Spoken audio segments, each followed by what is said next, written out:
En Aspine 11 Family Office, sus metas son nuestro compromiso.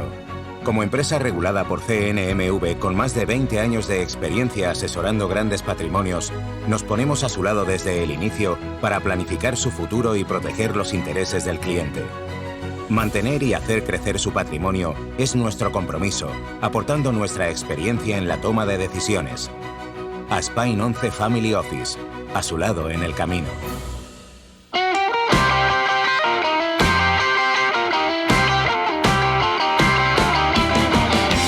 Programa patrocinado por Bodegas Marqués de Cáceres, de la cepa a la copa.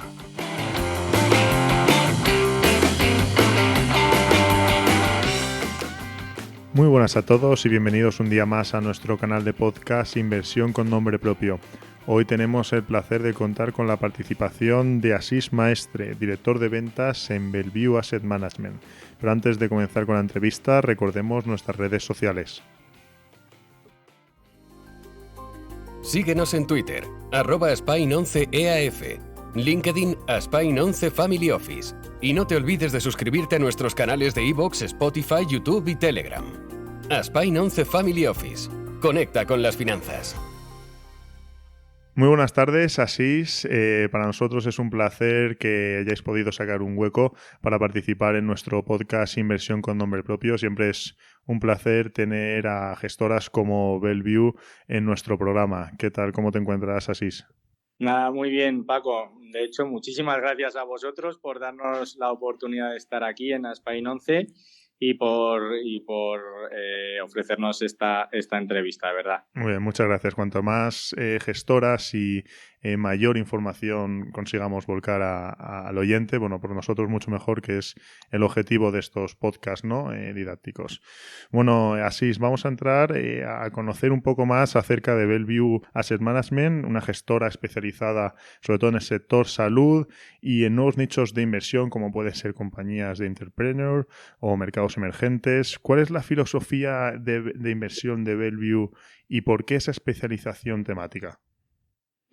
Sí, pues como introducción decirte, Paco, yo creo que Bellevue es una gestora suiza.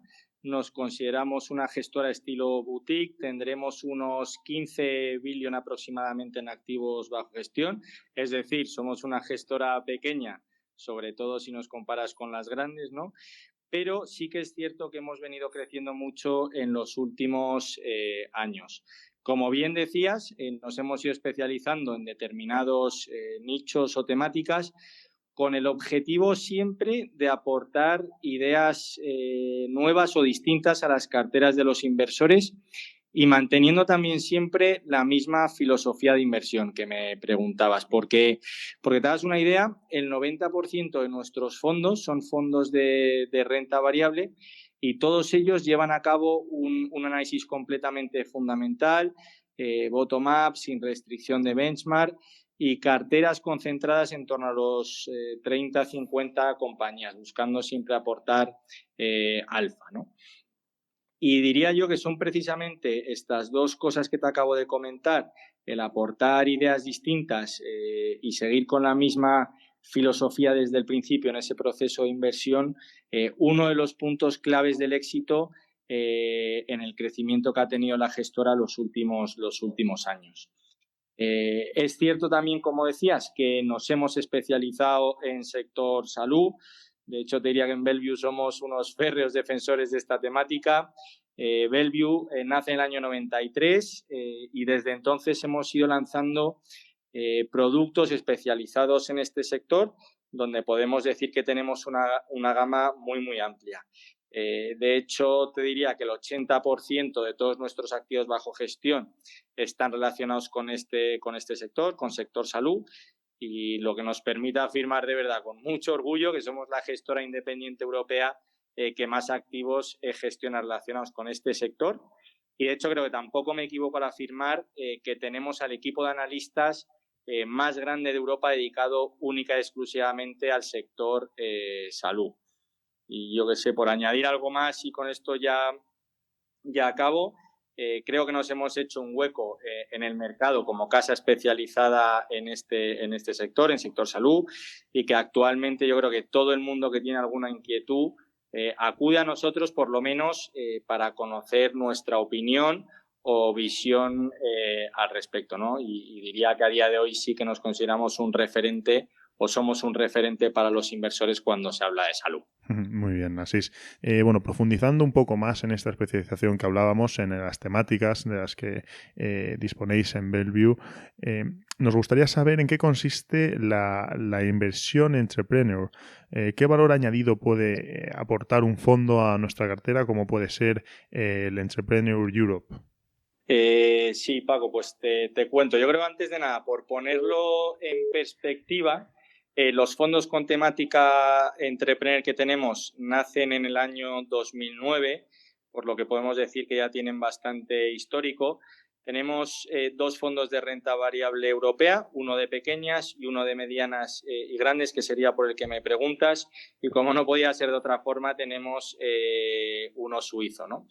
Pero como te decía antes en la primera pregunta que me hacías, Bellevue siempre intenta aportar cosas distintas. Como sabes, fondos de renta variable europea disponibles en el mercado para inversores, pues te podría decir no sé cuántos hay, sí decirte que hay muchísimos. Y nosotros nos hemos especializado en compañías, como dices, denominadas Entrepreneur, que no es otra cosa que compañía familiar. Y para conseguir una compañía como familiar se tienen que dar estos 2 requisitos. Primero, que mínimo el 20% de los derechos de voto esté en manos de las familias fundadoras y que ejerzan un control significativo sobre la gestión de la misma. Entonces, volviendo a lo que me preguntabas del valor añadido que aportan estas compañías, pues lo suelo resumir fundamentalmente en 4 puntos que voy a intentar contártelos de la forma más resumida posible, ¿no? Primero decimos que estas compañías son más sostenibles en el largo plazo, pero entendiendo este concepto de sostenibilidad como que perduran más en el tiempo, ¿no? ¿Y por qué?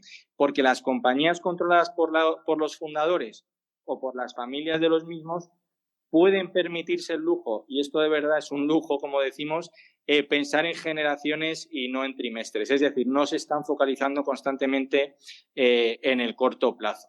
Y aquí siempre doy el siguiente dato, y es que el consejero delegado de una compañía familiar suele permanecer en el cargo 10 años respecto a los solo 3 o 4 años que suele estar el consejero delegado de una compañía no familiar, que esto, pues ponerlo en perspectiva, es menos de un ciclo electoral, ¿no? ¿Y esto por qué lo vemos? No es que sea una regla general, ¿no? Pero los consejeros delegados de determinadas empresas muchas veces tienen un incentivo muy agresivo de stock options, y esto les lleva a veces a asumir riesgos excesivos en el corto plazo para conseguir ese incentivo, ¿no? Si va mal, pues no pasa nada, se van a otra compañía y ya está, no pasa nada. Sin embargo, en las compañías familiares ese sentimiento de que perduren en el largo plazo siempre les hace ser más cautos, ¿no? En segundo lugar, siempre decimos que tienen un mayor grado de responsabilidad. Y que ese grado de responsabilidad, identificación que tienen con la compañía, les lleva a lograr resultados superiores, ¿no? ¿Por qué decimos esto? Porque según estudios realizados, de media, el 60% del patrimonio personal o familiar está invertido en la compañía, y eso al final vincula a que los intereses de la compañía vayan bien, ¿no? De hecho, hay una frase que estamos cansados de oírla, según todo el mundo, en el mundo financiero siempre damos el mismo mensaje, y es que no pongamos todos los huevos en la misma cesta, ¿no? Pues aquí es absolutamente todo lo contrario. Queremos ver compañías o familias involucradas, ¿no? De tal forma que si la compañía va mal están perdiendo su propio dinero, su propio patrimonio, el que tanto tiempo les ha costado construir, no el de unos accionistas a los cuales no les ponen probablemente ni cara, ¿no? Y además, ese sentimiento de responsabilidad del que venimos hablando se transmite a los empleados y consigues crear algo tan importante como una cultura corporativa, ¿no? ¿Qué decimos más? Pues que tienen balances más sólidos o más saneados. ¿Por qué? Porque son compañías, por lo general, menos proclives a endeudarse, y esto al final limita el riesgo de crédito. En las compañías familiares, en torno al 55% de la financiación proviene del capital, mientras que en las compañías no familiares suele ser del 30%. Y esto les permite invertir de forma anticíclica. ¿Por qué decimos esto? Porque las compañías tremendamente endeudadas, cuando las cosas van mal o viene una crisis muy fuerte, al final son las primeras en desaparecer. Por eso tener un balance saneado con poca deuda es muy, muy importante, ¿no? Y luego, por último, decimos, o una característica de estas compañías es que tienen cadenas de mando más eficientes. ¿Por qué? Porque es el accionista de referencia, la familia, la que puede tomar una decisión en un plazo de tiempo mucho más corto, ¿no? Al ser el dueño, y evitas además un posible conflicto de interés entre accionistas y equipos directivos. Entonces, por todo lo que he comentado, es que esto se traduce al final en mayores rentabilidades, y no porque lo diga Bellevue en concreto, sino porque de hecho hay un índice que creo que Credit Suisse, con mucho histórico tiene ya, y que dice que las compañías familiares de media en largo plazo suelen obtener una rentabilidad entre el 4 o 5% anualizado mayor que las no familiares, ¿no? Por lo pronto ya podemos decir que tenemos el viento a nuestro favor, ¿no? Luego, obviamente, pues el equipo gestor seleccionará aquellas compañías que les vea más potencial dentro de este universo de inversión de compañías familiares. Entonces, ya por acabar, yo creo que incorporar este fondo en cartera con otros fondos de renta variable europea, pues te da por lo menos una filosofía de gestión distinta, un tipo de compañías distintas que si no, no tendrías, te ayuda a diversificar, y luego, muy interesante sobre todo, gente que a lo mejor ha montado su propia compañía, tiene su negocio, autónomos, pues se sienten tremendamente identificados con esta compañía, y que tenga una época mala el fondo, pues lo entienden porque saben que luego estas compañías en el largo plazo perduran. Bueno, sin duda, la verdad que es un enfoque, con todo el sentido del mundo, ¿no? En invertir en este tipo de empresas. Y, bueno, la verdad, como tú bien dices, ahí están los datos, como el índice de Credit Suisse y las rentabilidades que llevan históricas, ¿no?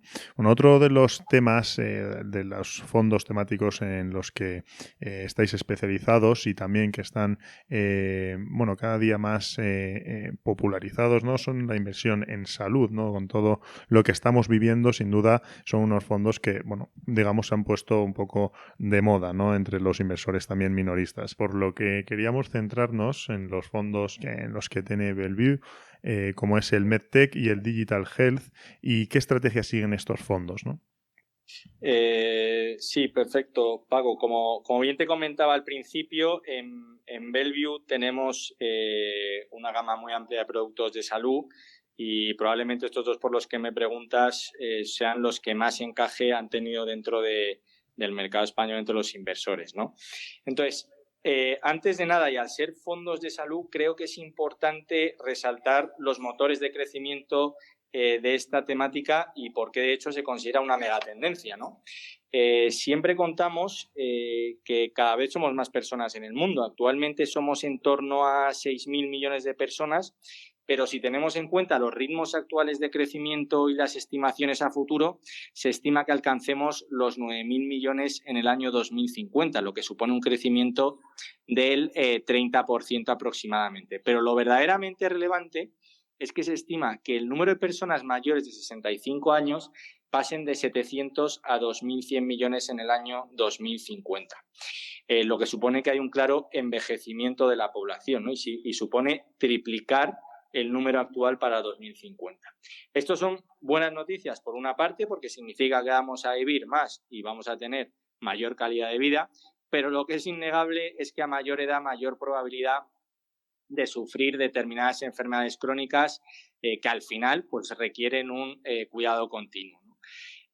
A esto podríamos añadir el desarrollo de las clases medias en países emergentes, que va aparejado de una occidentalización en el modo de vida, que obviamente todos sabemos que tienen muchas cosas buenas, pero otras no tan buenas, como puede ser pues malos hábitos alimenticios, a veces mayor estrés y que esto también puede dar lugar a la aparición de determinadas enfermedades, ¿no?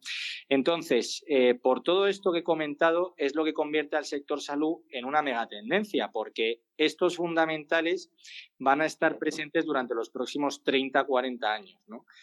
Por eso, antes de meternos en estos dos fondos en concreto, siempre decimos que si de verdad queremos invertir a largo plazo, el sector salud se convierte en un compañero ideal de los inversores a tener en cartera, ¿no? Y luego, metiéndonos más a fondo con los dos fondos que me preguntabas, destacar obviamente que los fondos se benefician de estos fundamentales del sector salud, ya que están focalizados en él, y que su objetivo primordial es ahorrar en costes al sistema de salud. ¿Y por qué ahorrar en costes? Precisamente por lo que acabamos de comentar, porque los gastos del sector no van a parar de crecer. Por ponerlo en perspectiva, ¿no? En Estados Unidos se destinan anualmente 3 trillones de dólares a este sector y se estima que mínimo un 10% podría ahorrarse o optimizarse. Estos son 300.000 millones de dólares, que es una auténtica barbaridad, ¿no? ¿Y cómo consiguen estas compañías ahorrar costes al sistema? Pues a través de la aplicación de nuevas tecnologías al sector salud. Es decir, todos nosotros estamos acostumbrados a ver cómo nuevas herramientas tecnológicas, como por ejemplo desde un simple teléfono móvil, la nube, el Big Data, la robótica, sensores, etcétera, pues cambian nuestras vidas prácticamente a diario, ¿no? Pues lo mismo está empezando a pasar dentro del sector salud. La tecnología está entrando de lleno en el sector y podemos decir que verdaderamente lo está revolucionando, ¿no? Por lo que aplicando estas tecnologías al sector salud vamos a conseguir, en primer lugar, modernizar el sector, que en determinadas áreas podemos decir que se ha quedado anticuado. Vamos a reducir los costes para hacerlo más sostenible de cara al futuro. Y quizá el más importante desde el punto de vista nuestro, ¿no? Va a mejorar el seguimiento y el tratamiento de determinadas enfermedades. En definitiva, en Bellevue vemos que estas compañías dentro del sector salud son claras ganadoras para el futuro. Yendo a lo que me decías al principio de a lo mejor de esa cooperación entre salud y tecnología, pues yo creo que es son claras ganadoras. Y las soluciones que damos desde Bellevue son estos dos fondos por los que me has preguntado. Entonces, por meternos en diferencias, en similitudes y en diferencias entre los dos fondos, decir que estos dos fondos no invierten en absolutamente nada relacionado con medicamentos, es decir, no invertimos en compañías farmacéuticas, ni en biotecnológicas, ni en genéricos, ¿no? Sino en nuevos productos y servicios sanitarios que están utilizando nuevas tecnologías.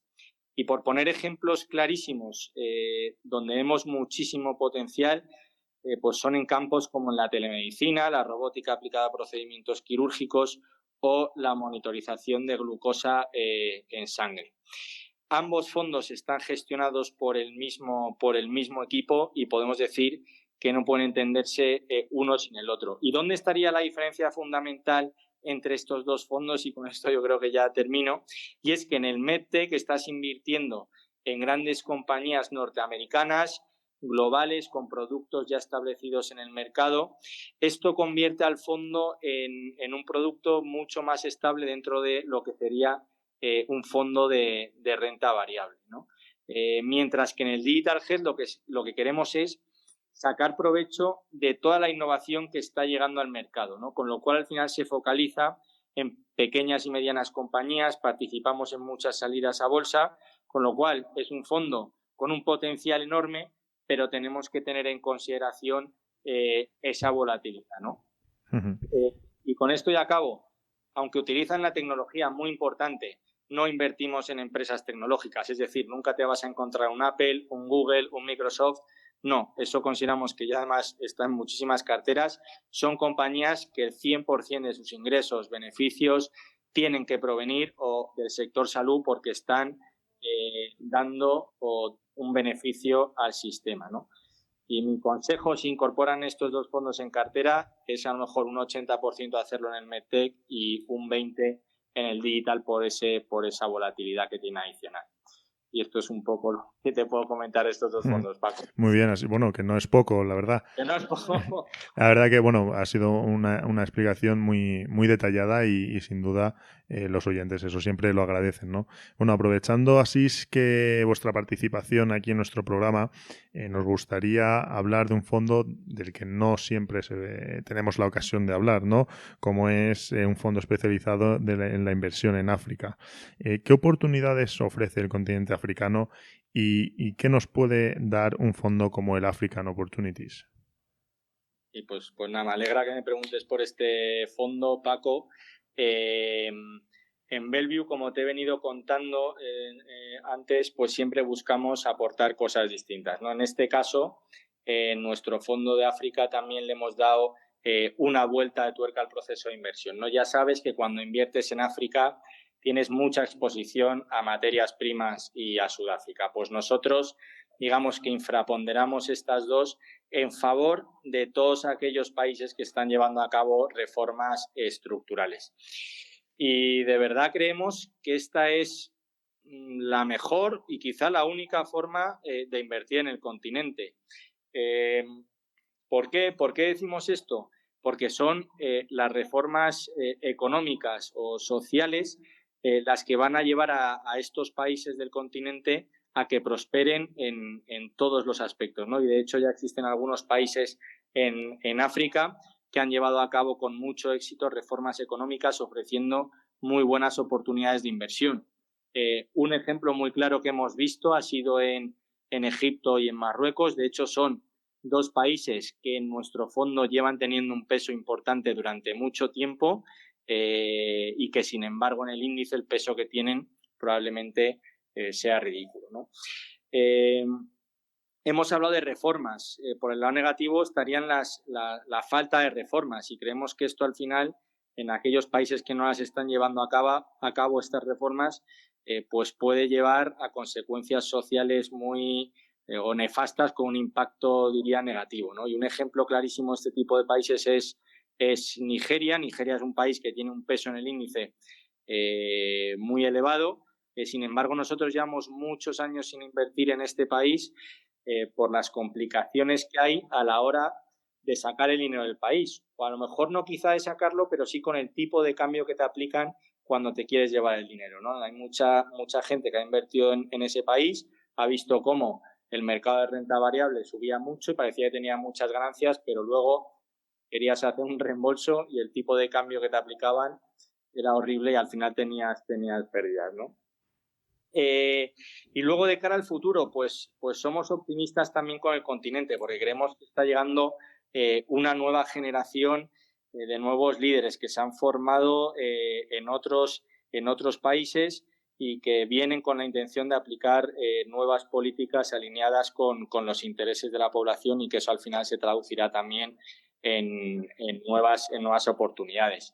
Y luego, por último, también creemos que es un continente que da muchas oportunidades porque hay muchas ineficiencias y, sobre todo, porque son el mercado africano o estos países africanos, digamos que están muy poco cubiertos por determinados analistas. Al final, como es normal, pues todo el mundo se centra en los países desarrollados, pues Estados Unidos, Europa y a día de hoy pues más Asia, ¿no? Y muchas veces se utilizan también, cuando van a analizar estos países, métricas que quizá no sirven para analizar estos países y donde cuenta mucho más conocer el país, estar sobre el terreno, ¿no? En definitiva, yo creo que este continente, desde Bellevue, creemos que ofrece oportunidades. Creemos que un tema muy importante para que empiece a tirar, obviamente, es que veamos entradas de flujos internacionales que creemos que acabarán llegando, no cabe duda, y que obviamente estás invirtiendo en unos países que por valoración están tremendamente atractivos. Se puede decir que es lo más value que vamos a encontrar. Y nada, mandar el mensaje que todo el mundo que quiera invertir en la región, que es un fondo a tener en cuenta y sobre todo que es el único que lo hace con la filosofía que acabo de explicar. Muy bien, así siempre es, la verdad que siempre es interesante traer este tipo de fondos, ¿no? Que salen un poco de lo común a estos programas, ¿no? Que es lo que intentamos conseguir, ¿no? Traer esa diversidad y que el oyente pues tenga esa capacidad de elegir entre todo lo que nos puede ofrecer el mercado. Bueno, Asís, también para acabar la entrevista, una pregunta que estamos haciendo a todos los que participan en nuestro programa, dado su popularidad ahora mismo entre los inversores, es la inversión sostenible, ¿no? Estamos viendo un gran crecimiento en este tipo de inversión, en este tipo de activos, y nos gustaría saber cómo se está posicionando Bellevue ante este aumento de interés por la inversión sostenible. Sí, pues como bien dices, Paco, la inversión ESG o inversión sostenible, la verdad que estamos viendo cómo crece a pasos agigantados. Los inversores cada vez están más concienciados con ella y me atrevería a decir que ya ocupa un hueco en la cartera de todos los inversores y que no cabe duda que en el futuro irá yendo a más, ¿no? Desde Bellevue, ¿qué podemos decir? Pues que estamos comprometidos con estos valores sostenibles ESG, que de hecho ya en el año 2017 tomamos la decisión de lanzar un fondo sostenible que se hizo realidad en el año en junio del 2018, de hecho, y fue el primer fondo focalizado en salud con un criterio sostenible y creo que a día de hoy sigue siendo el único. A la par de ese lanzamiento de este fondo llegamos a un acuerdo con Sustainalytics, que como ya sabe todo el mundo, pues es compañía líder en calificar la sostenibilidad de las empresas, ¿no? Y luego, pues, en agosto de 2019 en Bellevue firmamos un UN PRI, ¿no? Obviamente no nos hemos quedado ahí. A principios de este año hemos incorporado una herramienta para monitorizar todas las carteras desde un punto de vista sostenible, obviamente. Y además, muy importante destacar que todos los gestores de Bellevue, y además esto es obligatorio, no se pueden escaquear, reciben formación en ESG. Y luego yo creo que con esto, por dar otro dato más interesante, todos nuestros fondos de Bellevue están bajo el artículo 8 de la normativa europea. Muy bien, Asís. Pues la verdad que ha sido una charla muy interesante. En primer lugar, agradeceros vuestra participación en nuestro podcast Inversión con Nombre Propio y, por supuesto, y volver a invitaros en las próximas ediciones que hagamos, que, siempre os vamos a tener en cuenta en los próximos programas, que estamos preparando cosas nuevas para el 2022. Así que, muchas gracias, Asís. Nada, muchas gracias a vosotros, Paco, que sepáis que encantados de participar. Del espíritu pionero e innovador de Enrique Forner nace Marqués de Cáceres. Son más de 50 años siendo pioneros del estilo singular del vino de Rioja. Pasión y esfuerzo sellan el trabajo de su hija Cristina y de todo su equipo y convierten esta bodega familiar en la más influyente de la denominación de origen Rioja. Marqués de Cáceres es el alma de un terroir único. Vinos elegantes, con carácter, que invitan a compartir y disfrutar momentos felices. Vive la experiencia de la visita a la bodega y sus viñedos. Marqués de Cáceres, la elección más acertada.